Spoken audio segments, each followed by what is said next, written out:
triple threat competing in big air, slope style, and now half pipe, looking for her second medal.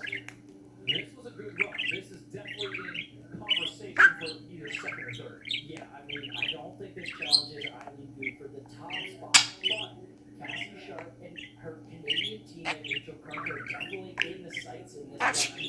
Two 900s, and let's take a look at the grabs. Oh, so uncharacteristically, really just not getting that tail grab on the first run.